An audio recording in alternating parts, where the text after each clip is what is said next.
saya akan menjelaskan tentang penyuntingan media non-cetak atau elektronik talk show di radio.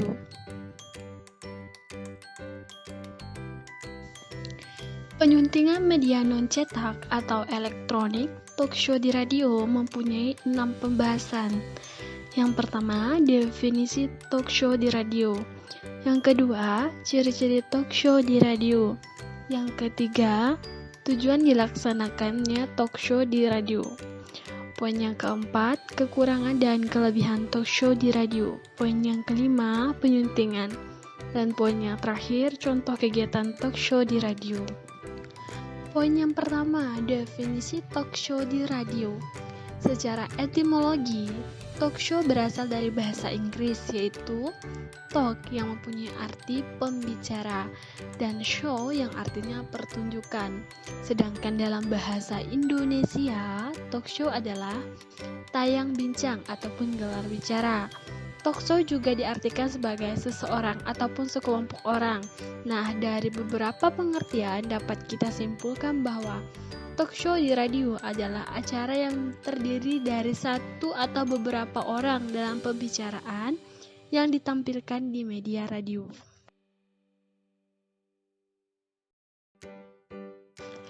Oke, untuk poin yang selanjutnya, ciri-ciri talk show di radio. Ciri-ciri talk show di radio ini mempunyai 4 ciri-ciri. Yang pertama, menggunakan percakapan yang sederhana. Jadi talk show di radio itu menggunakan percakapan yang sederhana. Poin yang ketiga, menggunakan bahasa yang universal. Talk show di radio itu menggunakan bahasa yang universal. Untuk yang ketiga, tema yang diangkat penting dan menarik para pendengar. Dan untuk yang terakhir, mengangkat topik yang faktual. Untuk poin yang ketiga, tujuan dilaksanakannya talk show di radio. Nah, tujuan dilaksanakannya talk show di radio ini mempunyai 3 tujuan. Yang pertama, memastikan fakta. Yang kedua, mendapatkan opini representatif. Dan yang ketiga, menggali titik pandang. Untuk poin yang keempat, kekurangan dan kelebihan talk show di radio.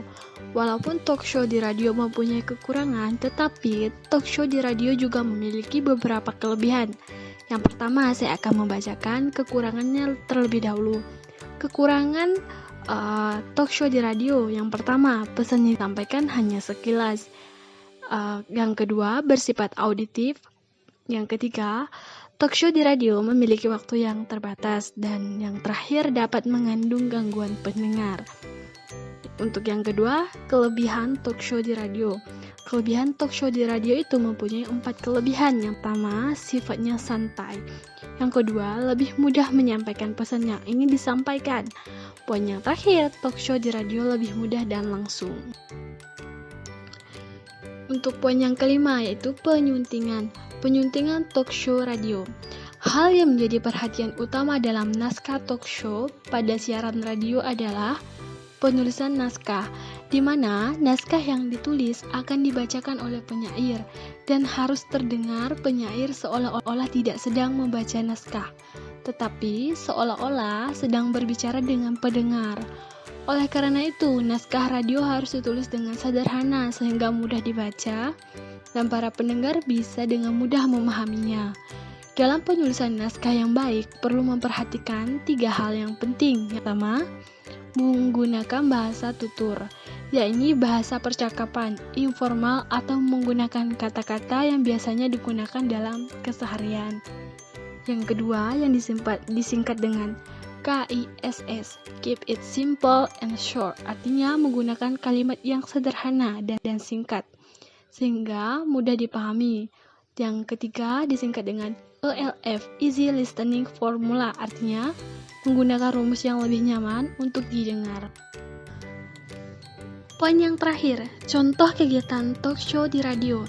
Di sini saya mengambil contoh kegiatan talk show di radio, yaitu acara talk show radio internet yang sehat. Untuk lebih jelasnya, teman-teman bisa melihat PPT saya.